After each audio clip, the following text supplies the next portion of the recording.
अस्सलाम वालेकुम। आप देख रहे हैं सियासत टीवी। कौमी खबरें में आप सबका इस्तकबाल है। मैं मोहम्मद सिद्दीक। सबसे पहले सुर्खियों पर एक नज़र डालते हैं।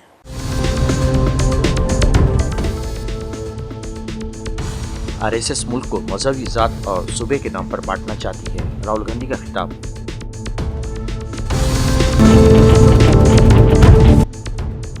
अखिलेश यादव ने तेजस्वी यादव को बताया बिहार का अगला वजीर आला, सालगिरह पर दी मुबारकबाद। बीजेपी सिर्फ दावे करने की आदी हो गई है, कपिल सिब्बल का बयान।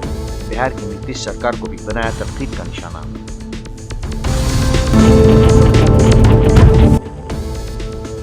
बांग्लादेश में एक बार फिर हालात कशीदा, हिंदुस्तान में दिफाई माहिरीन की तशवीश, शुमाल मशरक़ी सरहद पर चौकसी का दिया मशवरा। नई नीति सुर्खियां, आप खबरों की तफसील पेश है। लोकसभा में कायदे हज़्ब इख्तिलाफ राहुल गांधी ने इतवार को बिहार के सरहदी इलाके किशनगंज में महागठबंधन के उम्मीदवारों के हक़ में एक इंतखाबी जलसे से खिताब करते हुए आरएसएस और बीजेपी पर शदीद हमला किया। इन्होंने कहा कि हिंदुस्तान में आज दो नज़रियात की लड़ाई चल रही है, एक वो जो मुल्क को बांटना चाहता है और दूसरा जो जोड़ने की बात करता है। राहुल गांधी ने कहा कि एक तरफ आरएसएस है जो मुल्क को खांचों में बांटना चाहती है, ये लोग मजहब, ज़ात और सूबे की नाम पर अवाम के दरमियान दीवार खड़ी करते हैं। प्रदेश का खांचा, भाषा का खांचा, स्त्री पुरुष का खांचा, और दूसरी तरफ कांग्रेस पार्टी, हम सब, महागठबंधन जो देश को जोड़ना चाहता है, हर धर्म को, हर जात को एक साथ लाकर आगे ले जाना चाहता है। मैंने 4000 किलोमीटर भारत जोड़ो यात्रा की, उसमें एक ही मैसेज था, नफरत के बाजार में मोहब्बत की दुकान खोलनी है। उनकी यात्रा होती है और वो कहते हैं कि हमें नफरत फैलानी है, नफरत का बाजार खोलना है और मोहब्बत की दुकानों को बंद करना है। और हम कहते हैं हमें नफरत को मिटाना है, नफरत के बाजार को बंद करना है और मोहब्बत की दुकान खोलनी है। यही राजनीति चल रही है। देखिए, नरेंद्र मोदी में, उनके खून में, उनकी सोच में नफरत है। वो बांटना चाहते हैं, नफरत फैलाना चाहते हैं। दूसरी तरफ मेरे खून में मोहब्बत है, भाईचारा है और हिंदुस्तान को मैं जोड़ना चाहता हूं। यह फर्क है, यह लड़ाई है। बीजेपी, आरएसएस एक तरफ, नरेंद्र मोदी, अमित शाह एक तरफ, कांग्रेस पार्टी दूसरी तरफ, राहुल गांधी दूसरी तरफ, खारगे जी दूसरी तरफ, तेजस्वी जी दूसरी तरफ। राष्ट्रीय जनता दल के रहनुमा और बिहार में महागठबंधन के वज़ीर आला उम्मीदवार तेजस्वी यादव का आज 9 नवंबर को यौम पैदाइश है। उनके हामियों समेत तमाम लीडरों ने मुबारकबाद दे रहे हैं, लेकिन उत्तर प्रदेश के साबिक़ वज़ीर आला और समाजवादी पार्टी के कौमी सर अखिलेश यादव ने मुबारकबाद देते हुए उन्हें बिहार के अगले वज़ीर आला के तौर पर हल्फ लेने के लिए नई ख्वाहिशात पेश की हैं, जिसके बाद बिहार की सियासत में नई बहस शुरू हो गई है। मुमताज़ खानुदा और रुकन राज्यसभा कपिल सिब्बल ने बीजेपी को कड़ी तनकीद का निशाना बनाया। कपिल सिब्बल ने कहा कि बीजेपी सिर्फ बड़े बड़े दावे करने की आदी है। तो खबर यह है कि 3 नवंबर 2025 में एक ट्रेन चली 10 बजे सुबह। वो ट्रेन करनाल से चली और पानीपत से होते हुए बरौनी गई। उसमें 1500 लोग थे। ये हमें जानकारी मिली है। जानकारी एक और ट्रेन चली 11 बजे उसी दिन 3 नवंबर, वो भी करनाल से चली और वो वाया पटना भागलपुर गई। उसमें 1500 लोग थे, ये भी हमें जानकारी मिली है। एक तीसरी ट्रेन चली 3 बजे और एक चौथी ट्रेन चली वो भी 4 बजे, और दोनों वो ट्रेन 3 और 4 की गुरुग्राम से चली और पटना होती हुई भागलपुर गई। तो इन 2 ट्रेन में लगभग 3000 लोग थे। तो अगर आपको गिनती करिए चारों ट्रेनों की, तो लगभग समझ लीजिए कि 6,000 लोग थे। तो 6,000 लोग, ये अब सवाल ये उठता है कि ये लोग चुनाव में, या तो ऐसा है कि भाई केवल हरियाणा में ही स्पेशल ट्रेन चलने की जरूरत है कि क्योंकि ये 6,000 लोग बिहार से हैं तो वहां जाकर निश्चित रूप से वोट करेंगे, या तो ये है या इनको भेजा गया है। 2 ही बातें हो सकती है ना। तो अगर तो ये हैं जो जेन्युइन वोटर हैं, फिर तो अपने ट्रेन लेकर खुद जाएंगे, इनको उनकी जरूरत नहीं है कोई स्पेशल ट्रेन की। और अगर वाकई में वहां गए हैं, जो करना, जो उनका प्लान है, जिस वजह से वहां पहुंचाया गया है, तो आपको भी मालूम है और हमें भी मालूम है, ये धांधलीबाजी तो होती रही है। प्रियंका गांधी ने बिहार के पूर्णिया में एक इंतखाबी जलसे से खिताब करते हुए मोदी और बीजेपी को कड़ी तनकीद का निशाना बनाया। उनका कहना था कि बिहार में 20 साल के दौरे इख्तिदार में रियासत को तबाह ताराज करके रख दिया गया, जिसमें कांग्रेस के बड़े बड़े प्रधानमंत्री गांव जाते थे। मोदी जी की तरह चीन और यूएस और इधर उधर राष्ट्रपतियों से हाथ मिलाने नहीं, गांव में किसानों से पता करने कि भाई तुम्हारा गुजारा कैसे चल रहा है, तुम कमा पा रहे हो खेती से, हम कुछ कर सकते हैं तुम्हारे लिए। मैं खुद गई हूं अपने पिताजी के पीछे पीछे, अमेठी के गांव में, कस के डांट खाए। वो प्रधानमंत्री थे, सुनिए, 400 सीटों से आए थे सत्ता में, मोदी जी से ज्यादा प्रधानमंत्री थे, गांव गांव जाते थे। गांव में एक महिला ने कस के डांट दिया और मैं घबरा गई। मैंने सोचा पिताजी को डांट रही है, मैं तो पिताजी से डरती थी क्योंकि बड़े पक्के थे वो, हम कुछ गड़बड़ करते थे तो डांट खाते थे खूब। और महिला डांट रही है गांव की, और मैं देख रही हूं कि भाई ये डर नहीं रही है, ये तो डांट रही है। किस लिए डांट रही थी? क्योंकि पिताजी 6 महीने पहले आए थे, उसने कहा था यहाँ पे मेरे लिए नल लगवाओ घर के सामने, और पिताजी ने हाँ कहा और अब तक नल लगा नहीं था। तो कहने लगी ठीक है राजीव भैया, प्यार तो बहुत करते हैं आपसे, लेकिन वोट नहीं देंगे अगर हमारा नल नहीं लगेगा। ये थी मानसिकता। और मैंने जब पिताजी से पूछा कि पिताजी वो तो महिला आपको डांट रही थी, आपको बुरा नहीं लगा?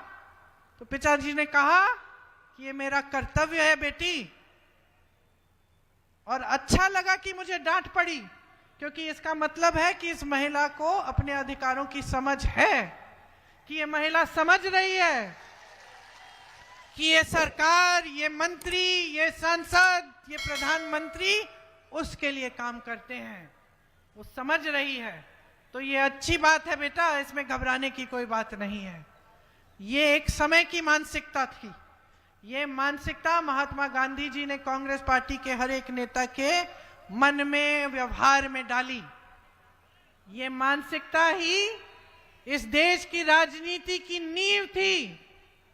और आज इस देश के प्रधानमंत्री आपके सामने आते हैं और फिजूल की बातें करते हैं, आपके विकास की बात नहीं करते, आपकी नौकरियों, आपके रोजगार की बात नहीं करते, यहां महिलाओं की सुरक्षा की बात नहीं करते। फिजाइया आज 93वां एयरफोर्स डे मना रहा है। इस सिलसिले में गुवाहाटी के लाचित घाट पर फिजाइया की जानिब से एक एयर शो का एहतमाम किया गया था। इस मौके पर फिजाइया के तैयारों ने मबहूत कर देने वाले प्रोग्राम पेश किए, जबकि तैयारों ने हैरत अंगेज करतब के अलावा फिजाइया की बेपनाह ताकत का भी मुजाहरा किया। बांग्लादेश की यूनुस हुकूमत ने पूरे ढाका शहर को छावनी में तब्दील कर दिया है। मुल्क की राजधानी में हफ्ते को पुलिस ने बड़े पैमाने पर हिफाजती मशक की। वाज़ेह है कि ये मशक़ साबिक़ वज़ीर आज़म शेख हसीना की तहलील हो चुकी अवामी लीग की 13 नवंबर को मुजव्वज़ा ढाका लॉकडाउन प्रोग्राम के पेश नज़र की गई थी। डीएमपी के अरकान ने बताया कि तकरीबन 7000 पुलिस एहलकारों ने शहर को 142 अहम मुकामात पर इस मशक़ में हिस्सा लिया, जिसमें उबूरी हुकूमत के सरबराह मोहम्मद यूनुस की रिहाइशगाह भी शामिल थी, ताकि अगले हफ्ते सड़कों पर मुमकिन पुरतशद्दुद एहतजाज को कंट्रोल किया जा सके। दूसरी जानिब ढाके की सूरत-ए-हाल पर तशवीश का इजहार करते हुए हिंदुस्तान में दिफा के माहिरीन ने खबरदार किया है कि बांग्लादेश की ख़राब सूरत-ए-हाल हिंदुस्तान के शुमाल मशरक़ी सरहदी इलाकों के लिए ख़तरा बन सकती है। Fundamental forces in Bangladesh, particularly the extremist element, has gained more relevance after the change of Sheikh Hasina government, which took place last year. And definitely these groups are inimical to India's interests, particularly in Northeast. There has been previous occasions when the fundamental groups of operating in Bangladesh, or the extremist group operating in Bangladesh, have tried to spread their influence to particularly in Northeast. So we need to be conscious of that fact, and this challenge and the threat will remain in real terms, which we all need to address. Yata whole. Along the China border, we have seen development of infrastructures on both sides. Chinese have taken a lead, and they have concentrated on developing connectivity, logistic infrastructures, helipads, and new airfields as well. And basically, a lot of dual-use infrastructures have been created. So the capability has been created by the Chinese in case of any future conflict. I'm not saying that there is going to be a conflict, but then capacities has been created by the Chinese. On Indian side as well, there has been a lot of focus on development of infrastructure. So we have seen connectivity has improved, the data network has improved, the mobile network has improved, as also the Vibrant Village program, which has been started by the government. That's making a lot of improvements in the infrastructure in the remote areas, particularly in the border areas of Arunachal Pradesh, Sikkim and Uttarakhand. सर्दी की दस्तक के बावजूद कौमी राजधानी को नवंबर के दूसरे हफ्ते में भी जहरीली हवा से राहत नहीं मिली है। इतवार को दिल्ली का AQI तकरीबन 399 पर रेड जोन में था, जो इंतहाई खतरनाक जुमरे में आता है। इस दौरान महकमे मौसमियात ने पेशनगोई की कि आज मौसम खदरे साफ रहेगा, सुबह और शाम के औकात में धुंध छाई रहेगी और कम से कम दर्जे हरारत 1216 और ज़्यादा से ज़्यादा 26-28 रहने का इम्कान है। वहीं 3 से 5 किलोमीटर फी घंटे की रफ्तार से हवाएं चलेंगी, जिससे फ़िज़ाई आलूदगी में मज़ीद इजाफा होगा। इस दौरान बारिश का कोई इम्कान नहीं है।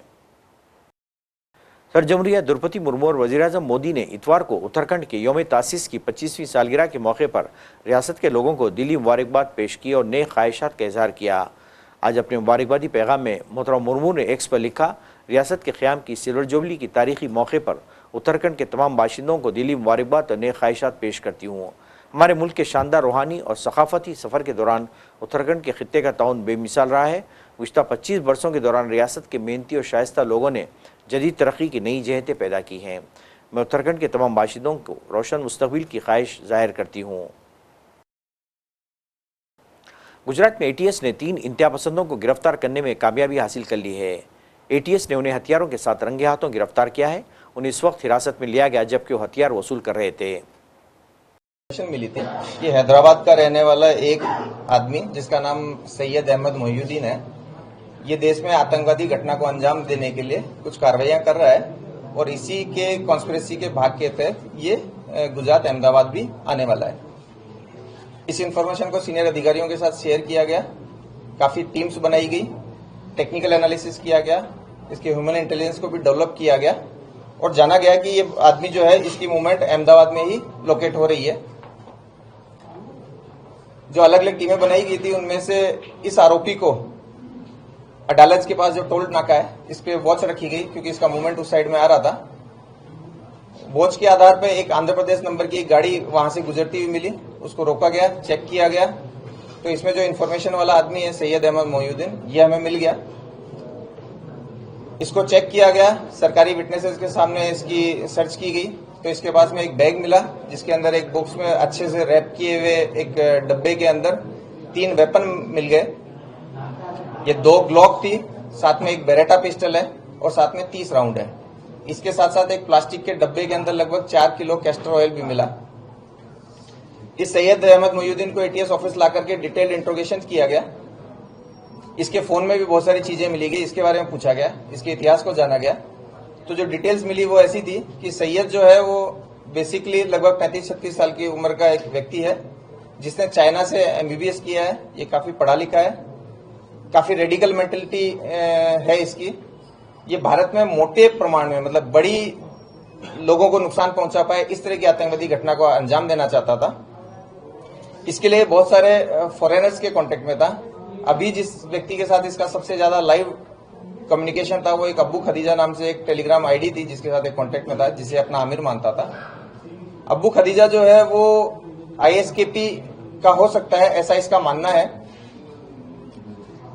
इन्होंने मिलकर के जो राइजिन एक बहुत ही पोटेंट पॉइजन है उसको बनाने की प्रोसेस इसने स्टार्ट की थी। उसके लिए इसने रिक्वायर्ड कैस्टर सीड्स, एसीटोन्स, क्रशर्स वगैरह वगैरह जो इसको चाहिए वो इसने प्रोक्योर किए थे और वो केमिकल प्रोसेस भी चालू कर दी थी। इस पर्टिकुलर विजिट में इसको ये वेपन की डिलीवरी होनी थी। इन वेपन की डिलीवरी के बारे में जब पूछा गया तो ये कलोल के आसपास से इसको एक लोकेशन पे ये डेड ड्रॉप की तरह ये वेपन मिला था। बॉलीवुड के मारूफ अदाकार सुनील शेट्टी ने कहा कि फिल्म इंडस्ट्री एक बार फिर कश्मीर की हसीन वादियों का रुख करने के लिए पूरी तरह तैयार है। इन्होंने यकीन जाहिर किया कि आने वाले महीनों में वादी एक मरतबा फिर हिंदुस्तानी फिल्मी सनत का मरकजी मुकाम बनेगी और वो दिन दूर नहीं जब कश्मीर अपनी खोई हुई फिल्मी शान दोबारा हासिल करेगा। जम्मू में नामानिगारों से बात करते हुए सुनील शेट्टी ने कहा कि वादी में फिल्मसाजी के दरवाजे अब खुलने वाले हैं। सुनील शेट्टी ने कहा कि कश्मीर में शूटिंग 100% हो गई है और फिल्मसाज वो विक्रम राजदा, शब्बीर बोकसवाला और मेरे दोस्त बिंदुए गांधी इस साल अपनी फिल्मों की शूटिंग कश्मीर में शुरू करने जा रहे हैं। मुझे यकीन है कि अगली गर्मियों तक ये फिल्में मुकम्मल हो जाएंगी और इसके साथ ही कश्मीर दोबारा फिल्मी नक्शे पर नुमायां हो जाएगा। नाज़रीन, आखिर में सुर्खियों पे एक और नज़र।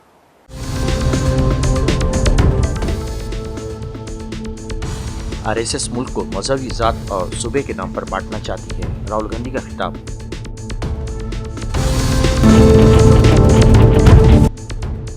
अखिलेश यादव ने तेजस्वी यादव को बताया बिहार का अगला वजीर आला, सालगिरह पर दी मुबारकबाद। बीजेपी सिर्फ दावे करने की आदी हो गई है, कपिल सिब्बल का बयान। बिहार की नीतीश सरकार को भी बनाया तनकीद का निशाना।